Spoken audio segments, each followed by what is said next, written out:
El día de hoy, como lo acordamos, vamos a firmar un documento, un compromiso con el pueblo de México. Les voy a leer el texto y voy a firmarlo para que se publique y quede constancia. Dice así: al pueblo de México, a lo largo de más de 20 años he declarado en diversas ocasiones que de llegar a un puesto público me sometería a la revocación de mandato. Así lo hice cuando fui jefe de gobierno del entonces Distrito Federal y en las 3 campañas presidenciales posteriores a ese cargo reiteré tal compromiso. Así, a mediados de mi mandato, en 2021, se deberá llevar a cabo una consulta para preguntar a los ciudadanos si quieren que continúe gobernando o que renuncie. Ciertamente, fui elegido para ejercer la presidencia durante un sexenio, pero según nuestra Carta Magna, el pueblo tiene en todo momento el derecho de cambiar la forma de su gobierno, es decir, el pueblo pone y el pueblo quita. Para cumplir este compromiso envié al Congreso una iniciativa de reforma constitucional para llevar a la práctica este mecanismo de democracia participativa.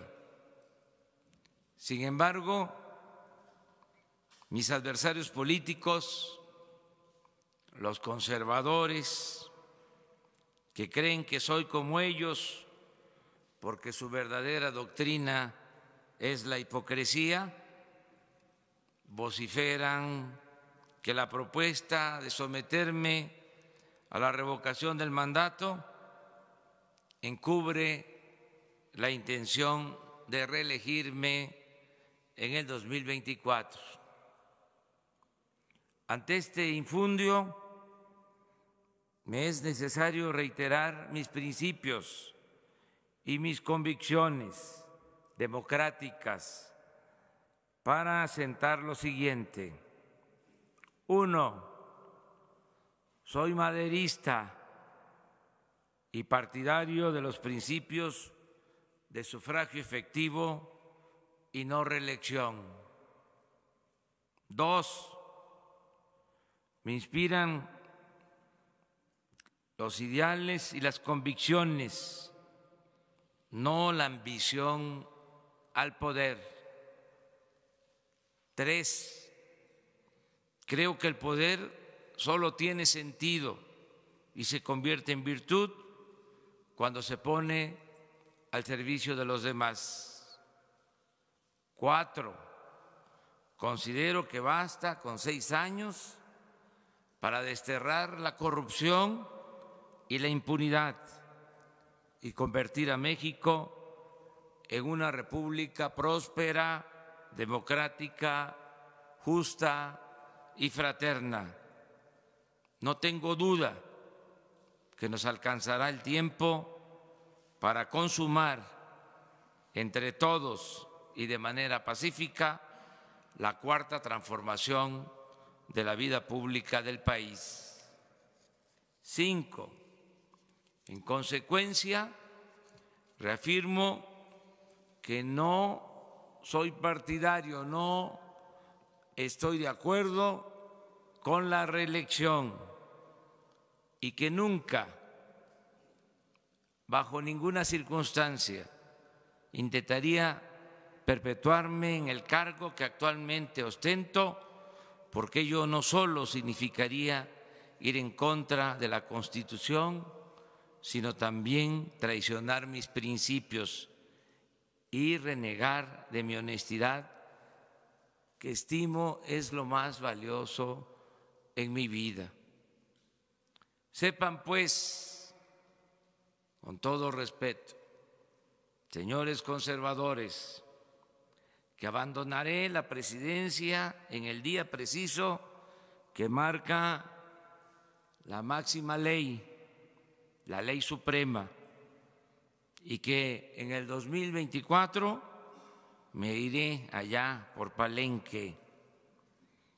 Pero también les digo con sinceridad y en buena lid que deseo de todo corazón y con toda mi alma que lo logrado para entonces sea muy difícil de revertir y que el país no retroceda a los inmundos y tristes tiempos en que dominaba la mafia del poder.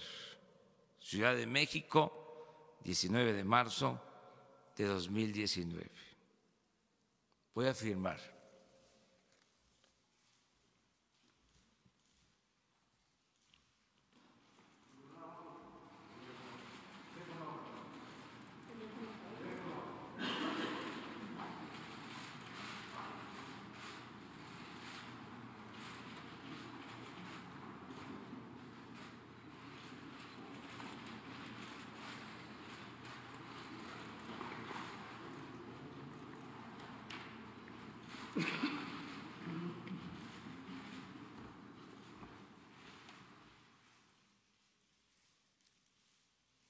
Ya cumplí.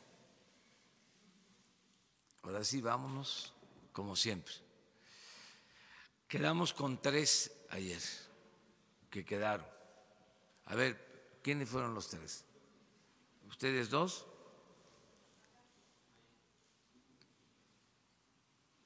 De los que quedaron pendientes, sí, por favor.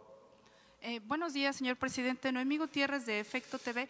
Ayer se tomaron las casetas, aquí la caseta del Sol. Preguntarle si se van a interponer las denuncias, la mayoría eran normalistas de Guerrero, si se van a interponer denuncias, y también preguntarle de la Guardia Nacional si ya se sabe cuánto van a ganar los elementos y sobre todo este contingente va a participar en el desfile ya del 16 de septiembre. Gracias. Bueno, estamos haciendo una revisión sobre lo que sucede en las casetas, de cómo se toman las casetas, con qué fundamento, por qué causa, y pronto vamos a darles a conocer toda una información. Ya tuvimos una reunión sobre este tema hace aproximadamente una semana y se está definiendo todo el plan para que se informe también sobre la función de la Secretaría de Comunicaciones, de CAPUFE, toda la política que se va a llevar a cabo en este terreno. Yo considero que la semana próxima vamos a tener ya todo el reporte para informarles. Lo otro que me preguntaste es… ¿De la Guardia Nacional? Sí, vamos avanzando. Hoy hicimos una revisión de cómo van las leyes secundarias para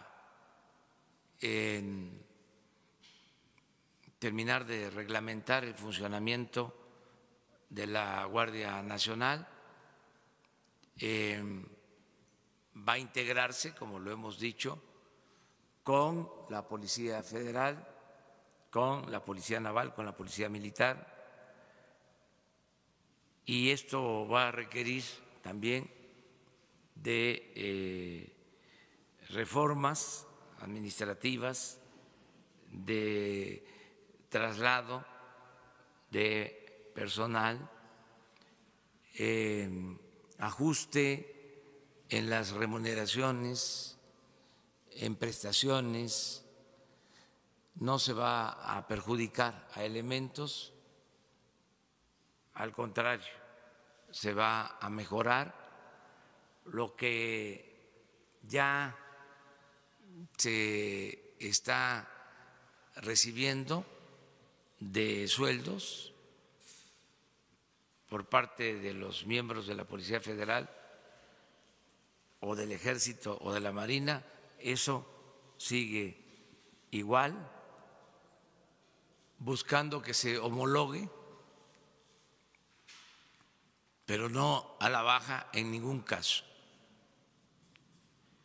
Y en cuanto a prestaciones sociales, van a ser las mismas que tiene el Ejército y la Marina, las mismas prestaciones sociales. Incluye esto atención médica e incluye otras prestaciones, pero igual como un soldado, un marino tiene prestaciones sociales, así las va a tener un miembro de la Guardia Nacional. Esto implica también la misma disciplina, la misma capacitación, todo el profesionalismo que se tiene en el Ejército y en la Marina. Entonces estamos trabajando en eso. Nada más saber si se va a participar la Guardia Nacional ya en el desfile del 16 de septiembre y exactamente cuando habla de homologar sus salarios, ¿ya se tiene al menos un piso para saber cuánto van a ganar y sobre todo para incentivar a los jóvenes que se puedan sumar a este cuerpo? Gracias. Sí, estamos viendo eso. Hoy precisamente los integrantes del Gabinete de Seguridad tienen una reunión con el secretario de Hacienda para hacerle la propuesta sobre el presupuesto que va a necesitar la Guardia Nacional. Y estamos por crear una comisión para resolver sobre nuestra participación el 15, 16 de septiembre y el 20 de noviembre, aniversario del inicio de la Revolución Mexicana. No vamos a hacer a un lado estas fechas, no se van a convertir solo en ceremonias cerradas. Para nosotros es muy importante conmemorar la independencia de la mejor forma posible y lo mismo el 20 de noviembre, aniversario de la Revolución. Entonces, todas las ceremonias cívicas se van a restablecer con nuevas aportaciones, buscando que no se exprese mucho el militarismo, pero que sí se recuerden las gestas históricas como lo merecen. En el tiempo del neoliberalismo, que ya pasó, hace mucho tiempo, lleva como 3 meses y medio, como ya estamos en la etapa post-neoliberal, en ese entonces quitaron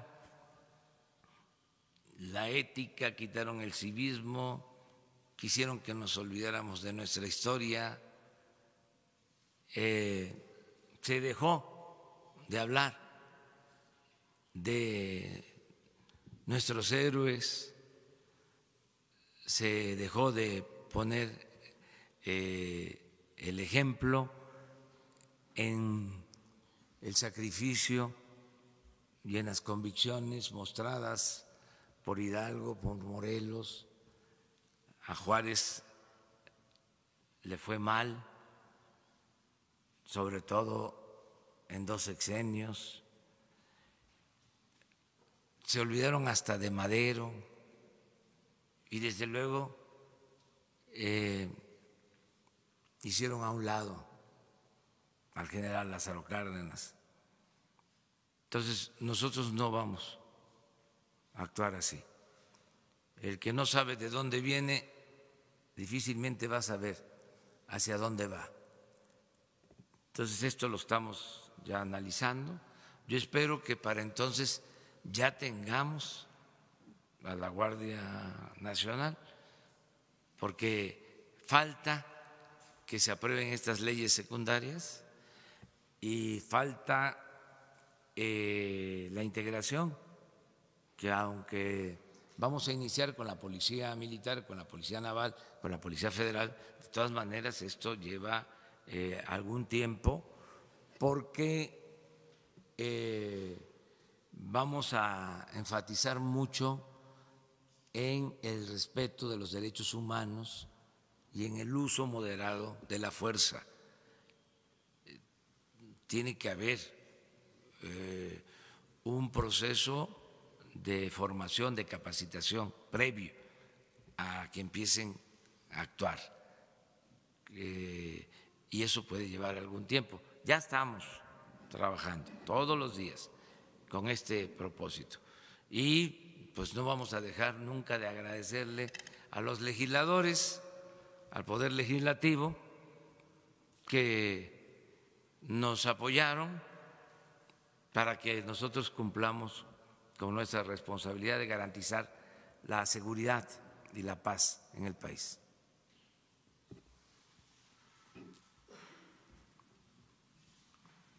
Buenos días, presidente de México, su servidor Carlos Pozos, reportero de Líderes Mexicanos y Petróleo y Energía. Presidente, son 19 días del mes de marzo y las personas de la tercera edad aún no reciben su pensión. Me comentan que quieren unificar en una sola tarjeta el apoyo económico con una reducción de sus ingresos.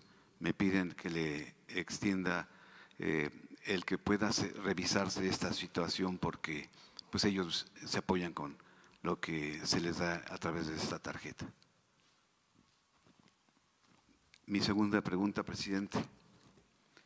Ayer en la celebración del 18 de marzo fueron seleccionadas únicamente empresas extranjeras para la construcción de la refinería de Dos Bocas. Con esta selección se dejó a las empresas mexicanas afuera, como Icaflor. ¿Esto hace pensar que no hay confianza en las empresas mexicanas? Ya hasta ahí, ¿no? 2. 3. Ándale. 3. Y la última, presidente. 2 buques, el Hondenberg y el Tinderwehr, fueron abanderados por la Secretaría de Marina y la Secretaría de Economía. Las empresas internacionales han encontrado este hueco para que embarcaciones internacionales puedan usar bandera mexicana y en detrimento pues de las embarcaciones mexicanas. ¿Se podría hacer algo al respecto? Gracias. Bien, muy buenas preguntas. Primero, decirles que ya estamos casi a punto de entregar todos los apoyos a los adultos mayores. Es el programa que va más avanzado. Tenemos un universo, una meta de apoyar a 8 millones de adultos mayores. Esto incluye adultos mayores de 68 años hacia adelante. y en caso de comunidades indígenas a partir de los 65 años. Incluye a los que ya recibían una pensión de 1,160 pesos, que ahora la pensión aumenta a 2,550 pesos, bimestral. Incluye a jubilados y pensionados del ISSSTE, del Seguro, del Ejército, de la Marina y de otras instituciones. Es universal. Puede tratarse de una persona que tiene recursos económicos y va a recibir su apoyo, porque es un reconocimiento al trabajo que han hecho los mexicanos. Es decir, es universal, es para todos. Lleva tiempo hacer el censo general, porque inclusive los que ya están recibiendo pensión en el ISSSTE y en el Seguro, que sería relativamente fácil decir, a ver, de el listado que tienen, ahí están los datos, para que en automático en sus mismas cuentas se les entreguen los 2,550 pesos. Eso, el cotejar esa información nos ha llevado tiempo, pero ya de los 8 millones recibieron el apoyo de enero y febrero alrededor de 7 millones. O sea, son muy pocos los que nos faltan, bueno, en función del número total. Y ya estamos trabajando en eso. Yo espero que a finales de este mes esté totalmente regularizado. Es decir, los 8 millones ya recibiendo sus apoyos. Pero ya enero y febrero cubierto casi en su totalidad. Viene el segundo bimestre, que es marzo y abril, que ya vamos a empezar a dispersarlo. O sea, esa es la información que podemos dar. Yo constantemente estoy recorriendo los pueblos y cada vez que voy a un acto y en una valla voy saludando, y si hay un adulto mayor aprovecho para preguntarle. Y ya muchos me están diciendo que recibieron ese apoyo.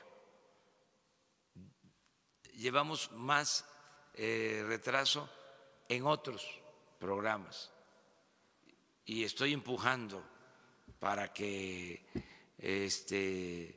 nos pongamos al corriente. Por ejemplo, vamos atrasados en la entrega de apoyos para personas con discapacidad. Hoy tengo una reunión con todo el gabinete de bienestar, precisamente para ver el avance que llevamos en la dispersión de los recursos de todos los programas.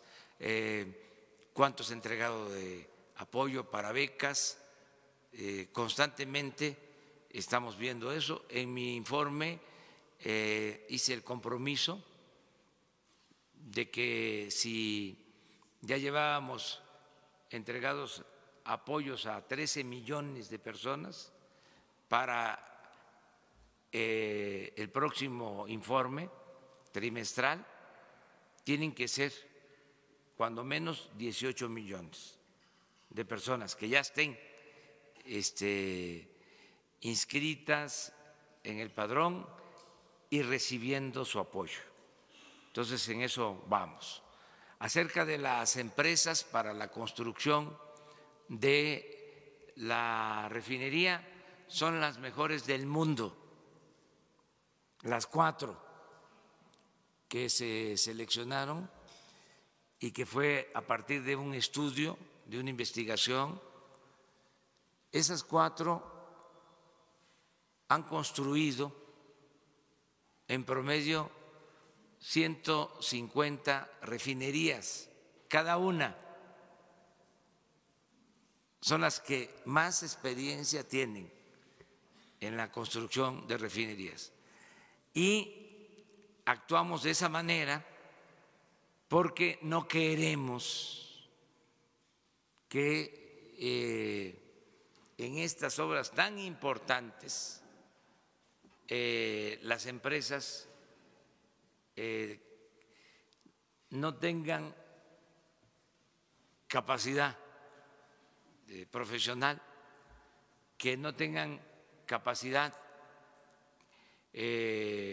económica y sobre todo que no sean empresas con dimensión ética. No queremos casos como los de Odebrecht, no queremos casos de obras que están inconclusas por empresas que no han cumplido. Entonces, por eso se cuidó esta situación. Y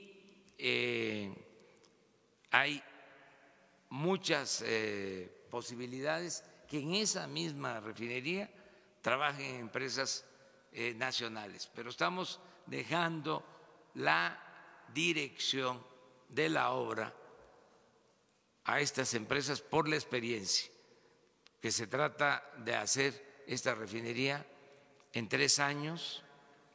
Es una refinería grande, con una inversión de alrededor de 8,000 millones de dólares. Entonces, tenemos que actuar con responsabilidad.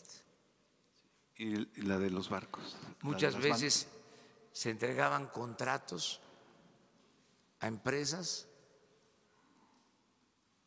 cuyo domicilio fiscal era una casa abandonada, porque ya estaban apalabrados para entregar el contrato a quienes ni siquiera tenían experiencia. Por eso proliferaron tantos proveedores que no tenían ni siquiera especialidad, o empresarios de la construcción que lo que tenían era agarraderas, influencias, y recibían obras sin tener capacidad. Y por eso también el tiradero de obras que hay por todo el país, inconclusas. Entonces tenemos que cuidar eso. Y Lo otro, lo de los barcos. Las banderas. Sí, voy a pedirle la información al secretario de Marina y te la vamos a hacer llegar, porque no tengo la información. Mil gracias. Gracias. De los que quedamos de ayer.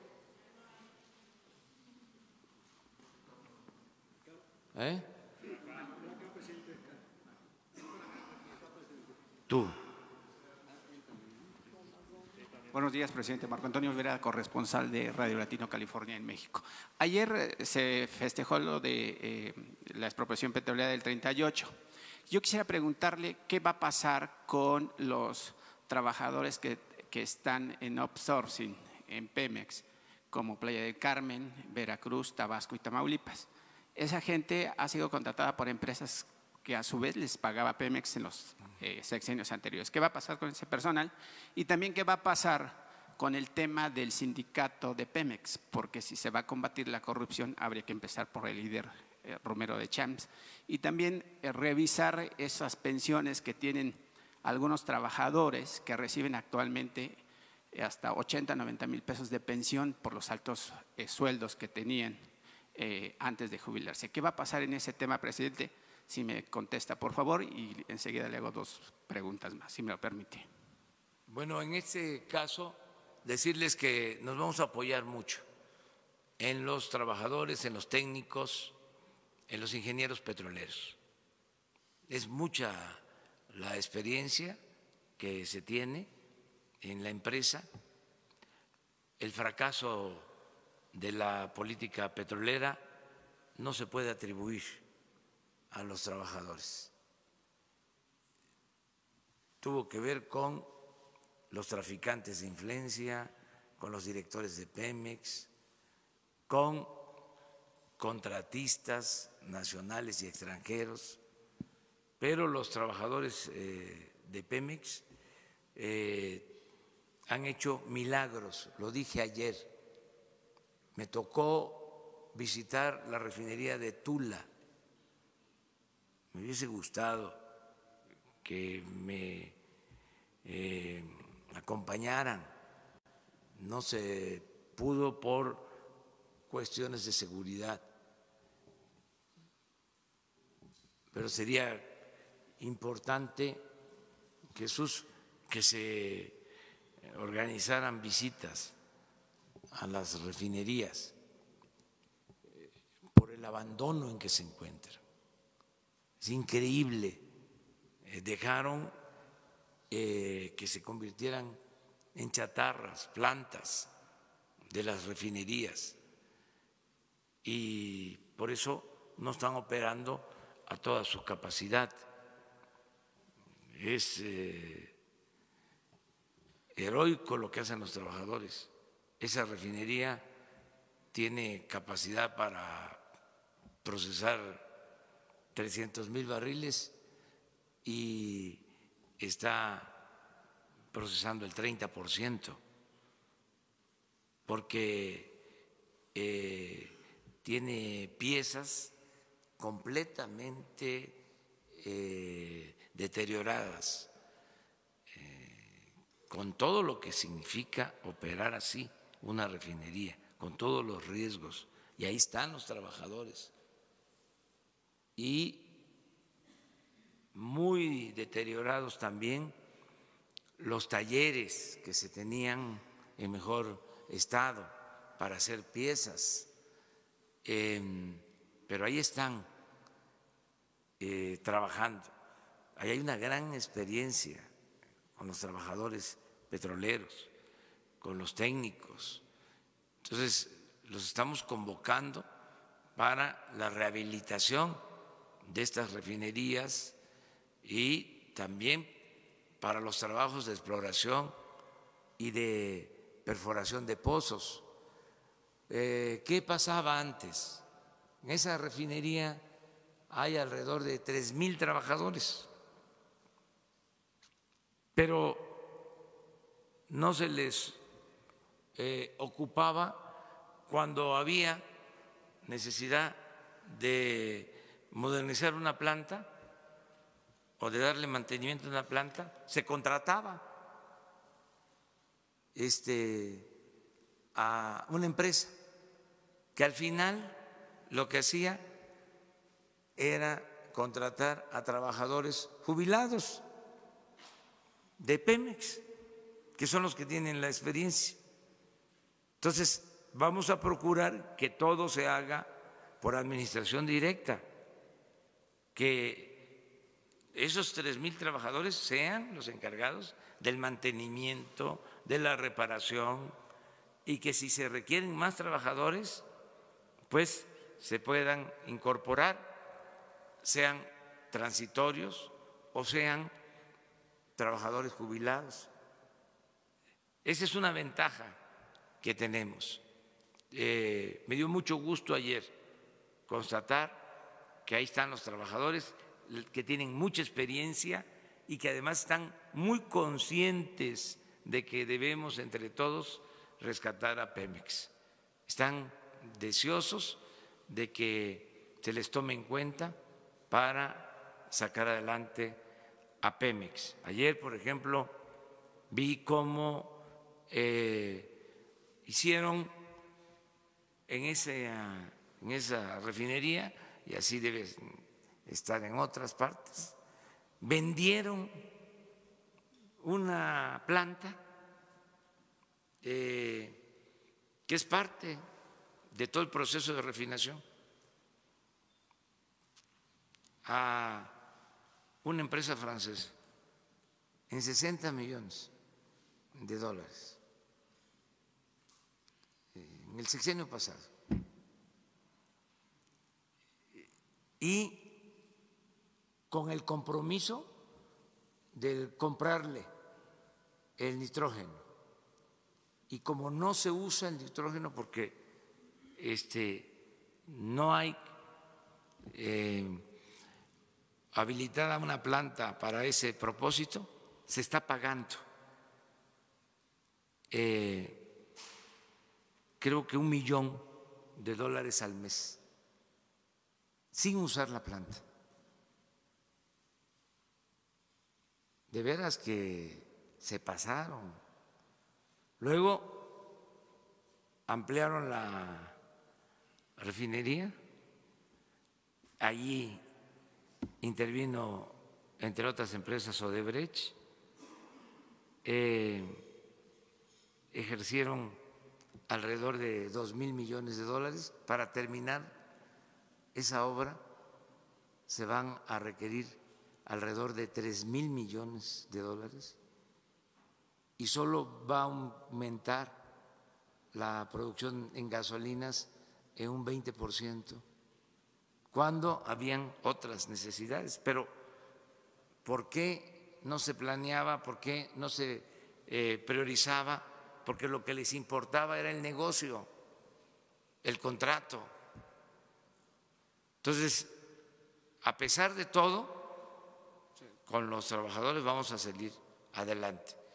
Entonces, los trabajadores que están en empresas particulares no les va a faltar el trabajo porque hay más inversión, también se están contratando empresas, no se está haciendo todo por administración, hay trabajo suficiente en Pemex. ¿Y lo del sindicato de Pemex, presidente? Se está dando la orientación de que se respete la decisión de los trabajadores, que haya democracia sindical y desde luego que no haya corrupción en el sindicato. El viernes va a haber la convención bancaria, HSBC y otros bancos ya le manifestarán su apoyo para que haya un crecimiento del 4% durante su gobierno.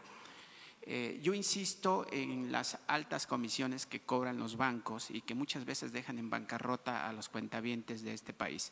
¿Cuál va a ser el planteamiento sobre ese tema, presidente, y cuál es la ruta que emprenderá su gobierno con esos bancos extranjeros? Porque ya nada más tenemos 1 o 2 bancos en México. Miren, yo hice un compromiso y los compromisos se cumplen. Dije que no íbamos a modificar leyes fiscales, que íbamos a mantener el mismo ordenamiento para el funcionamiento de los bancos. Hice ese compromiso, que se iba a hacer una revisión a mitad del sexenio. Ese fue mi compromiso, porque lo que queremos es dar confianza.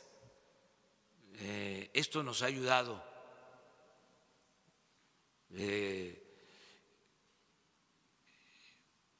se ha recuperado el peso, ha bajado la inflación, está creciendo el consumo, tengo información sobre eso, está creciendo la recaudación, ahí va creciendo la economía, es decir, vamos bien en términos económicos y ahora estamos logrando estos apoyos de inversionistas para que nuestra economía pueda crecer en promedio al 4% anual. Esto significa no alterar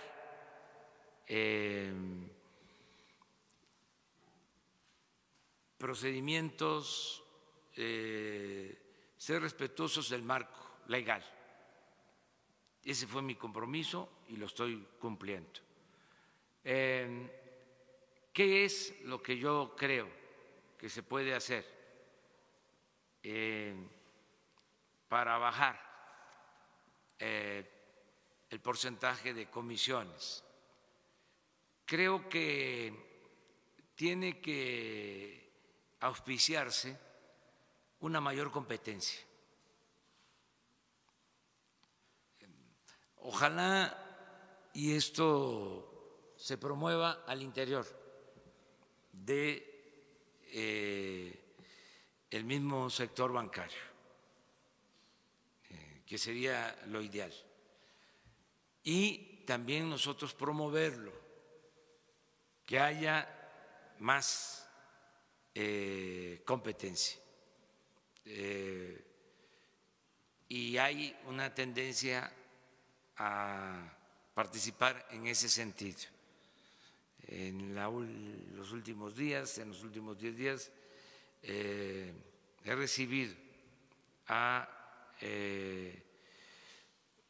presidentes de consejos de bancos y hemos hablado sobre este tema.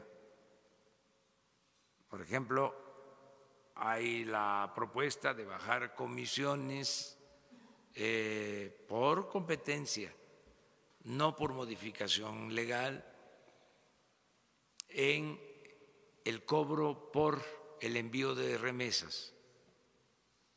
Eso va a ser importante, que haya más competencia y que se reduzcan los cobros de comisiones por remesas. Me lo han expresado así. Entonces, esto lo vamos a auspiciar. Me entrevisté con la presidenta de Banco Santander, Ana Botín, se hablaron de estos temas. Ellos van a seguir invirtiendo en México y tienen confianza en el gobierno. Y ayer, por la tarde, noche, luego de regresar de Tula, me entrevisté con el gerente principal de Citigroup, porque tienen la convención mundial en la Ciudad de México. Entonces lo recibí ayer. Y lo mismo, confianza en el país, confianza en México y el compromiso de ayudar para poder crecer al 4% anual. Ustedes supieron de una declaración de Carlos Slim en ese sentido, luego personalmente me lo expresó, su decisión de ayudar para que se logre esta meta de crecimiento económico. Esto mismo lo sostiene, lo ha hecho público el presidente del Consejo Coordinador Empresarial. En fin, hay condiciones para esto y parte mucho de la confianza, de que respetamos nuestros acuerdos, de que hay un auténtico Estado de Derecho, no es un Estado de chueco o de cohecho, es un Estado de Derecho en donde prevalece la legalidad. Entonces, esto es lo que puedo decir. Después vamos a ir viendo, ¿sí?, qué pasa con las comisiones, pero el compromiso nuestro es que sea a través de la competencia y que no modifiquemos o que no enviemos nosotros ninguna iniciativa con ese propósito. Pues no queremos inestabilidad. Si mantenemos baja la inflación y tenemos un peso fuerte, las cosas van a marchar Y una última pregunta, presidente. En días recientes la Secretaría de Gobernación dijo que se despediría a gran parte del personal del Instituto Nacional de Migración por caer en actos de corrupción.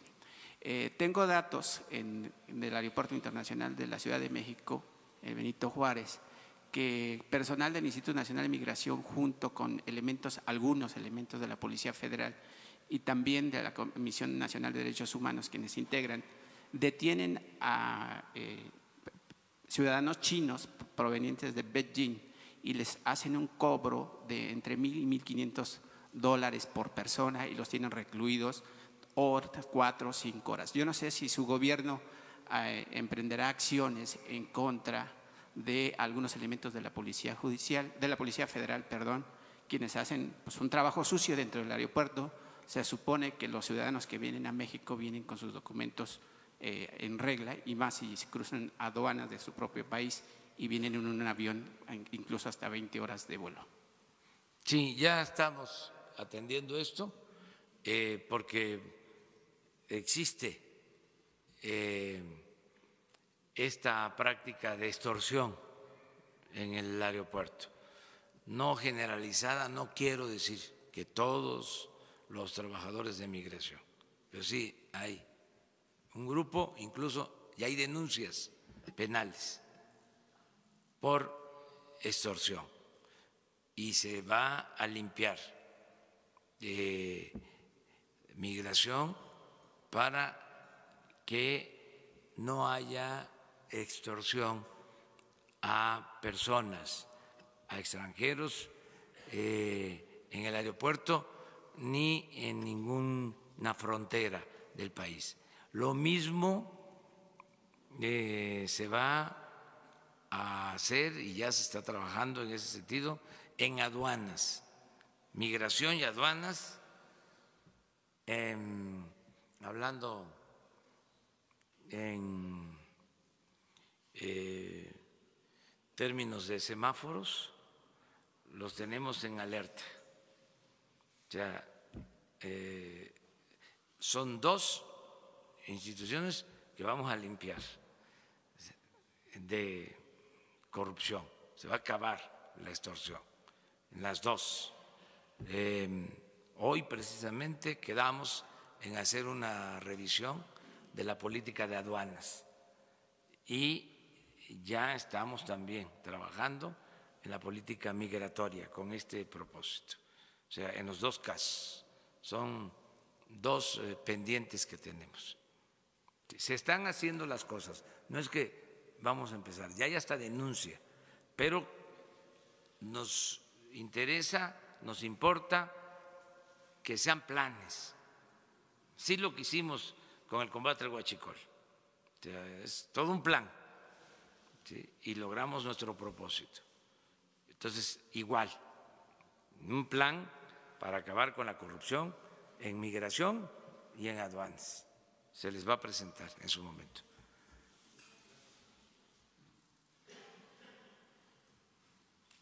Daniel Blancas, de Crónica, presidente. Una pregunta, bueno, son 2 preguntas. Ha hablado usted de lo sano que es la rotación en la democracia. Ahora mismo menciona que un sexenio es suficiente para sentar las bases del país y que no se retorne a lo mismo. ¿México estaría en 2024 listo, de acuerdo a sus expectativas, para que regrese el PRI o el PAN a gobernar? Esa es la primera pregunta. Sí, porque va a estar establecida la democracia, es parte de la 4ª transformación, y cuando hay democracia es el pueblo el que decide. Va a existir esa posibilidad. Hay ese derecho que se tiene que respetar. Ahora, si me piden que opine sobre la situación en que va a estar el país, entonces que ya va a estar la sociedad más consciente, no creo yo es lo que digo en la carta, que la gente quiera regresar a la pesadilla que significó la política neoliberal y el predominio de un grupo que se sentían los amos y señores de México. No creo. Pero el derecho a elegir es consustancial a la democracia. No soy partidario de que se avance en lo social y que se retroceda en lo político. Yo quiero el bienestar con democracia. Quiero justicia con libertad. No nada más justicia sin libertad. O solo libertad sin justicia. Porque la libertad a secas, sin justicia, a veces se convierte o se puede convertir en la libertad del zorro en el gallinero. Entonces, libertad y justicia, progreso y justicia, democracia y bienestar, siempre el equilibrio, siempre las dos cosas. Entonces, lo que decida la gente. Yo sí, en mi interior, como lo digo aquí, deseo con toda mi alma que no se pueda dar marcha atrás, que no haya posibilidad de retrogradar, que regrese lo mismo, ¿no? Que el gobierno vuelva a estar al servicio de una minoría rapaz. Pero todo puede suceder. Esto, como se dice en el béisbol, se acaba hasta que se acaba. Bueno, le pregunto esto porque se habla de proyectos, ¿no, presidente? No de una sola persona. Sí. Pudiera pensarse que con que Andrés Manuel estuviera 6 años basta, pero es un proyecto, ¿no? Sí, pero van a quedar las bases, los cimientos. Por ejemplo, vamos a desterrar la corrupción. Ahora sí que me canso ganso. No tengo duda sobre eso, de que vamos a limpiar de corrupción, que ya no hay corrupción tolerada en el país. Eso lo vamos a lograr. Vamos a dejar también una práctica de gobierno austero. Ya toda la parafernalia del poder se va a volver parte de la anécdota de la historia, ¿no?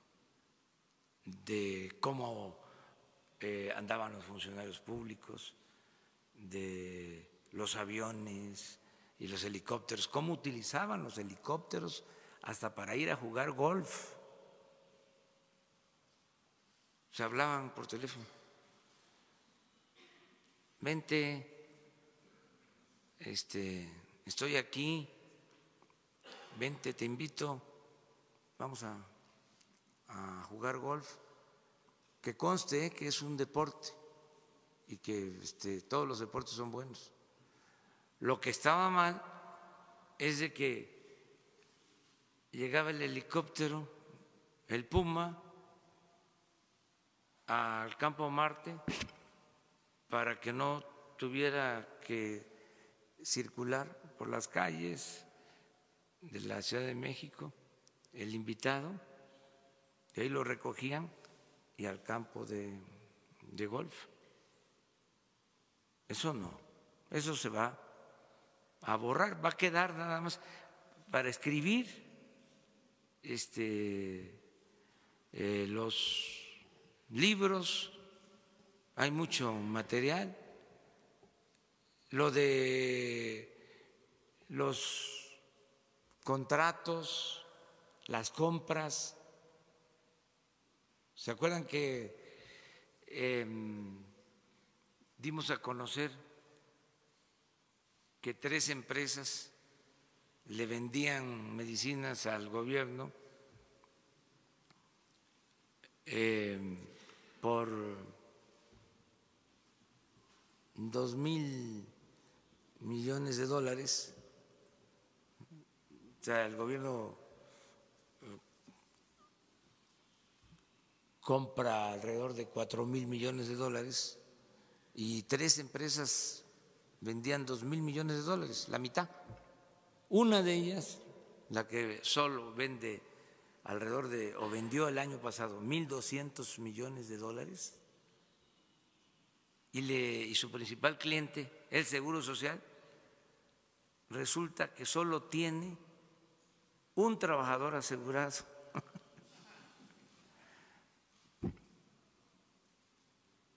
Entonces, cuando me presenta el informe el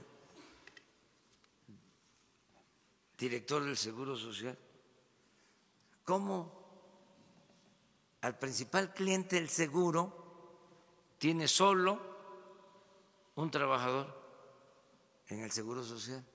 O sea, inscrito, asegurado.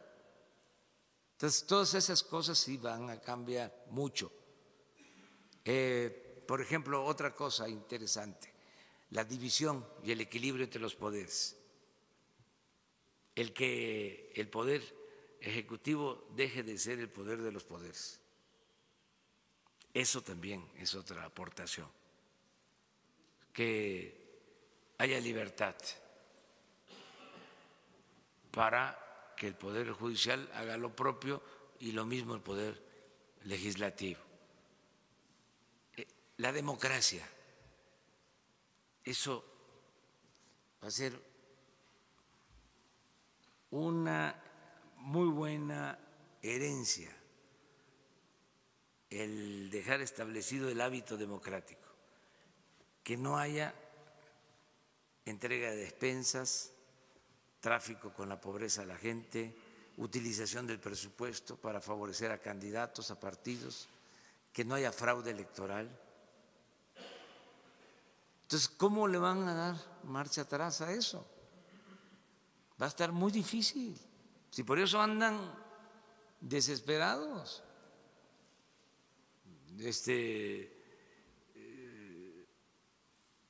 Y tienen que cuidarse, de veras, para que no pierdan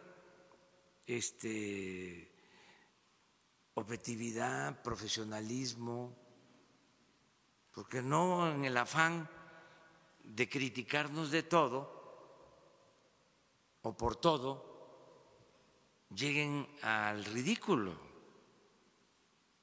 y conviertan sus periódicos en pasquines. Ya no les conviene eso. Claro que tenemos diferencias, pero no se debe de perder la figura. Genio y figura hasta la sepultura. O sea, que tengan clase, que tengan categoría. Además, son conservadores, que no son gente con tradición, con raigambre aristocrático, que no pierdan su rectitud, porque van a perjudicar a sus medios, porque la gente está muy consciente. Entonces, hay periódicos en donde de todo, columnas completas, las que hacen los directivos, porque los artículos pues son firmados, pero la columna, como ustedes saben, es responsabilidad de la dirección, es la política editorial. Entonces, de un tiempo para la fecha, de todo, ¿no? Hay cuestionamientos. No hay ningún problema con nosotros, más porque vamos a ser respetuosos siempre de la libertad de expresión, pero pues un consejo no está mal, ¿no? La vez pasada hablábamos de eso, de que en vez de estar convocando a formar una oposición en contra nuestra, con elementos de distintas maneras de pensar y de ser, todos los que piensan que están opuestos a nosotros, ¿no? Convertirlos en un frente, todo muy ficticio, producto de la desesperación. ¿Qué les dijimos?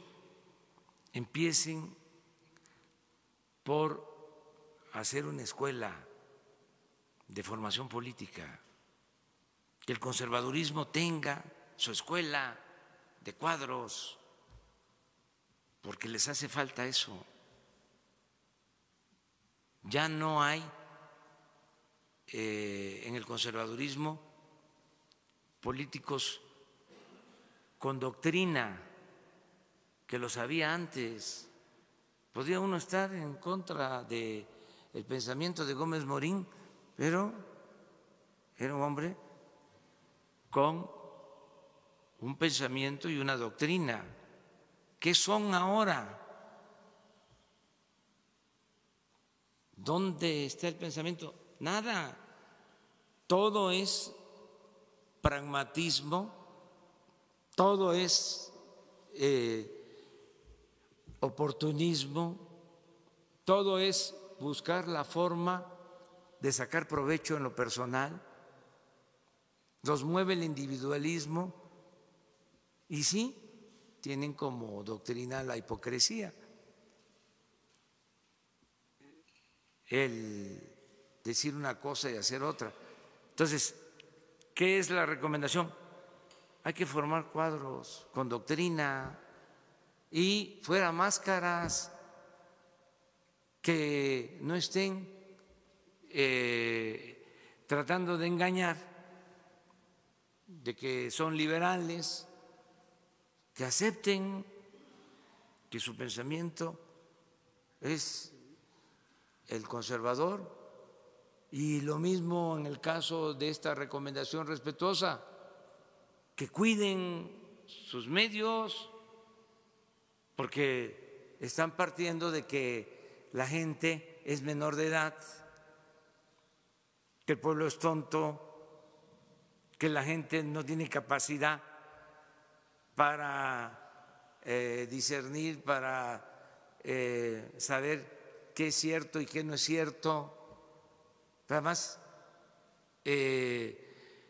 no se ve bien que solo tengan como propósito estarnos cuestionando y que muchas veces caigan hasta en el ridículo, en la calumnia, ¿sí?, en lo que no es cierto. Entonces, me amplié, pero es importante este tema. Y lo otro, presidente, tiene que ver con lo que se nos ha informado respecto a la entrega de contratos en pozos, en campos, la propia refinería, en otras dependencias como la Secretaría de Comunicaciones y Transportes. La pregunta es si hay una especie de desprecio por la licitación pública abierta para adjudicar contratos, si se estaría pensando o impulsando desde su gobierno una modificación a la ley de adquisiciones para darle cabida a estas nuevas figuras de consorcios que ustedes están alentando ahora? Sí, en la medida que se pueda, que la ley lo permita, vamos a buscar la mejor manera de contratar para que se tenga garantías de que son empresas serias y sobre todo honestas.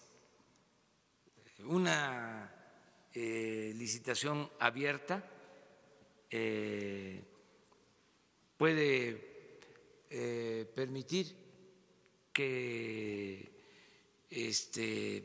presenten una propuesta aparentemente más baja, ¿sí? Una empresa irresponsable y corrupta, y que apenas recibe el contrato está pidiendo ya ampliaciones de presupuesto. Eso abunda. Por eso ganaban los contratos. ¿Sí? Otras cosas, contratos amañados, habían licitaciones. Les hablo de dos, de ejemplos. Cuando licitan el segundo piso de Naucalpan, hay una empresa que ofrecía mejores condiciones,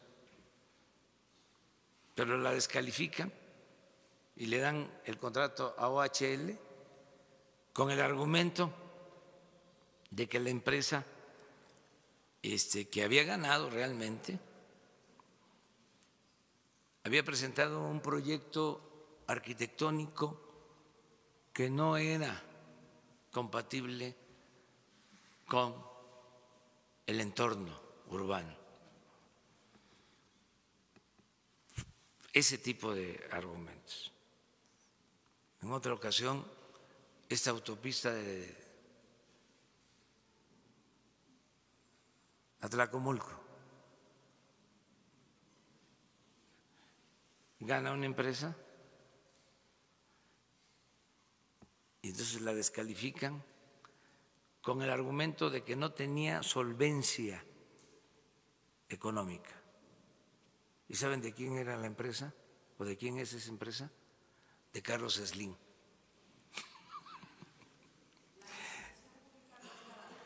No, no en todos los casos. Cuando la ley lo establece y se tiene que hacer, cumplir con la ley. Pero en el caso, por ejemplo, de Pemex, tiene posibilidad como empresa de seleccionar. Estas empresas cuatro de algunos hechos de corrupción. ¿Hay algunos señalamientos, presidente, de algunos hechos de corrupción en estas cuatro empresas que ustedes escogieron? ¿Ustedes las investigaron o qué garantías hay de que realmente no se va a incurrir en ningún hecho de esta Las investigamos y son de las más serias que hay en esta materia en construcción de refinerías en el mundo. Lo que pasa, pues, que nuestros adversarios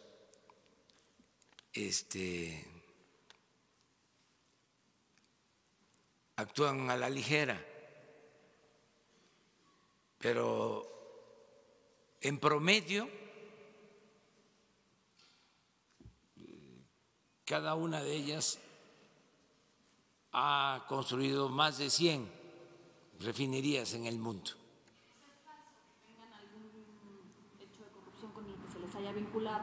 En México no hay nada y lo que debe de haber, como siempre, pues son contratos, deben haber denuncias, sin duda, en algunos casos, pero son empresas muy serias, las cuatro que se escogieron.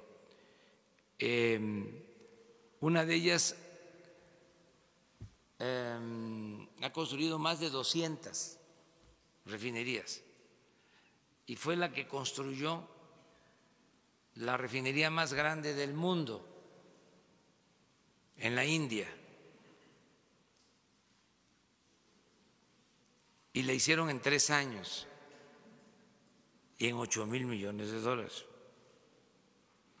¿Se acuerda que aquí decían que no se debían hacer refinerías, que no era negocio? Y en todos lados se han construido refinerías. Nosotros llevamos 40 años sin construir una refinería. Entonces, sí tuvimos que acudir a estas empresas porque nos importa mucho que se haga bien la nueva refinería. Presidente, ¿por qué en el caso de los pozos y de los campos, en el caso de los pozos y de los campos se entregó contratos a estas mismas empresas que usted casi todos los días reprocha de que no invierten, de que no han arrojado la producción? ¿Por qué? Porque eran empresas que tenían esa función desde hace mucho tiempo. Hay empresas que vienen trabajándole a Pemex desde hace 40, 50 años. Y al mismo tiempo les entregaron, no a todas, contratos para la explotación de campos y ahí no han invertido. Son cosas distintas, pero sí saben de perforar, sí saben de instalar infraestructura, ductos, es su especialidad. Además, también fue un proceso de selección, de acuerdo a la ley. Se invitó a participar a todas las empresas y se hizo una selección cuidadosa, rigurosa de estas empresas. No hay empresas favoritas. Se logró, eso sí, una integración. Antes se daban contratos por partes, un contrato para perforar, otro contrato para conectar el pozo con las líneas de ductos, otro contrato para el almacenamiento del crudo. Entonces ahora se integra todo en un solo contrato. Esto nos permite que se trabaje de manera integral, porque si falla una de las partes, una empresa, se queda trunco el proceso,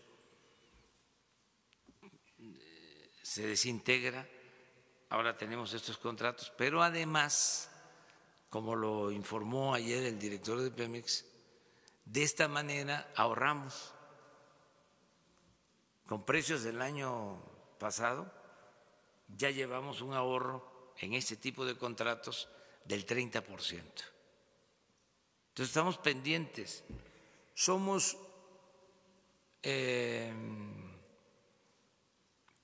codos, somos marros, cicateros, cuando se trata de cuidar el presupuesto público.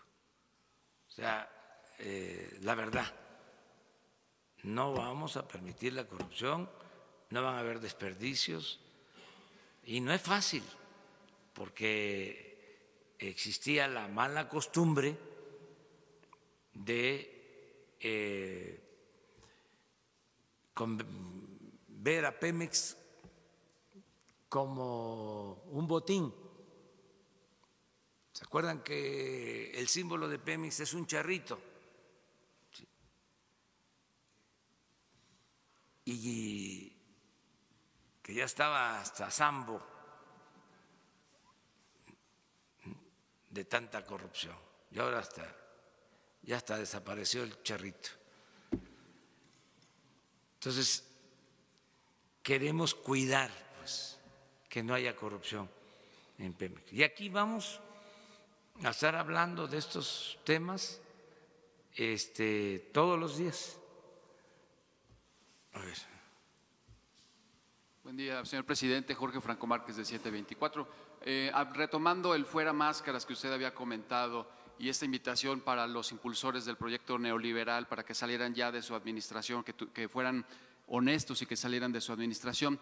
Quiero preguntarle acerca del caso del actual director del Tecnológico Nacional de México, que fue nombrado por ustedes, Enrique Fernández Fasnat, quien luego de ser director del Instituto Politécnico Nacional, se fue como a la Secretaría de Gobernación, a una dirección general, desde donde estuvo bombardeando desde sus redes sociales a la Cuarta Transformación y señalando que la Cuarta Transformación era la nueva mafia del poder. Esto fue en la recta final del sexenio de Peña Nieto y bueno, recientemente fue nombrado director del Tecnológico Nacional de México, que es la universidad pública que mayor matrícula tiene, incluso por encima de la UNAM y del IPN. Preguntarle, bueno, si aún así ustedes decidieron contratar al director del Tecnológico, aún sabiendo que desde sus redes sociales estuvo bombardeando, incluso hay registros, sin embargo, él ya borró estos ataques de sus redes sociales, evidentemente ya como funcionario del actual gobierno federal. Saber si lo tenían detectado. ¿Qué me puede comentar del caso, señor presidente? No sabía yo, pero miren, lo hemos dicho en otros casos. No importa que hayan cuestionado nuestro movimiento, que hayan hecho críticas, que hayan estado en contra de nosotros durante las campañas, porque fueron 3, bueno, más otras. Eso no importa, incluso en el periodo de transición. ¿Sí? Lo que se tiene que cuidar es que sea gente honesta. Eso es lo más importante de todo. Que sea gente honrada. Eso es lo que yo estimo más importante. O sea, si no me gustan los conservadores es porque los catalogo como muy corruptos. No es un asunto nada más ideológico, es que son muy deshonestos. Entonces, puede ser que sea gente, señor, con principios, con ideales, y que no le haya gustado lo que hacíamos, pero se consideró de que es una gente que sabe para ese cargo y que además es honesto, no hay problema. Ese es mi punto de vista, pues. Ahora, si es una gente deshonesta, corrupta, pues entonces sí no. Entonces ahí sí. Yo creo que la condición básica es que sea gente íntegra, que sea gente honesta. Vengan de donde vengan. Una más. A ver, la compañera. Buenos días. Buenos días de Televisión Educativa. Preguntarle, señor presidente, esta semana se va a dictaminar sobre la reforma educativa. Si nos pudiera comentar sobre la creación del Sistema Nacional para la Evaluación de la Educación. Y también, por otra parte, la SEP indicó que se registró un aumento en el registro de estudiantes para la prepa en línea. Saber de qué manera se garantiza la calidad de esta educación y cómo se va a evaluar para obtener la constancia. Sí, yo espero que se apruebe la reforma en materia educativa, que se abrogue la anterior reforma educativa, que se elimine y que no haya necesidad de tener este mecanismo de evaluación como el que se creó, que fue ofensivo, dirigido solo a los maestros y que se utilizó como un medio para descalificar la capacidad del magisterio.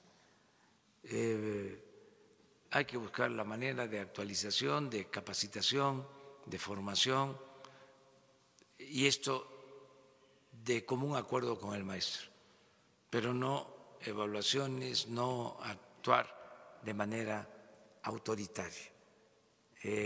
Acerca de la educación a nivel medio superior, tenemos que tener capacidad para eso. Yo les estoy recomendando mucho a quienes se ocupan de estas áreas que se tenga cuidado, porque por la corrupción, vuelvo a lo mismo, ¿se acuerdan que se creó un sistema de pizarrones electrónicos, luego un sistema de educación por internet? Todo eso quedó en el abandono. Todo eso se hizo para comprar equipos y hacer negocio. ¿Sí? Siguen habiendo escuelas telesecundarias sin televisores o no tienen luz. Entonces, cada vez que me presentan algo así, muy innovador, digo, a ver, espérate, a ver, ¿de qué se trata? No, es que te vas a conectar, ¿sí?, y vas a tener acceso a toda la información del mundo, ¿sí? Vas a estar ya conectado en tiempo real, ¿sí? Y esto es un avance tecnológico, esto es innovación, porque eso se pone de moda. Entonces significa comprar equipo, nuevas plataformas. Es un cementerio de aparatos electrónicos que han costado miles de millones de pesos, que no funcionan para la educación y en el gobierno. No sé si se acuerdan que uno de los planteamientos que hicimos, de las recomendaciones, fue no comprar equipos de cómputo o equipos relacionados con la comunicación por internet. Frenamos eso, paramos eso, porque si no, siempre iba a haber la tentación, cada secretaría queriendo hacer las contrataciones. Son como las contrataciones de los servicios de comunicación de internet, de aquí de Presidencia y de todos lados, para conectar y hasta para tener bots, robots. Hay contratos para eso que se entregaban con ese propósito. Ahora es también distinto, ¿no?, lo que se está llevando a cabo. Muchas gracias. Nos vemos mañana. Muchas gracias.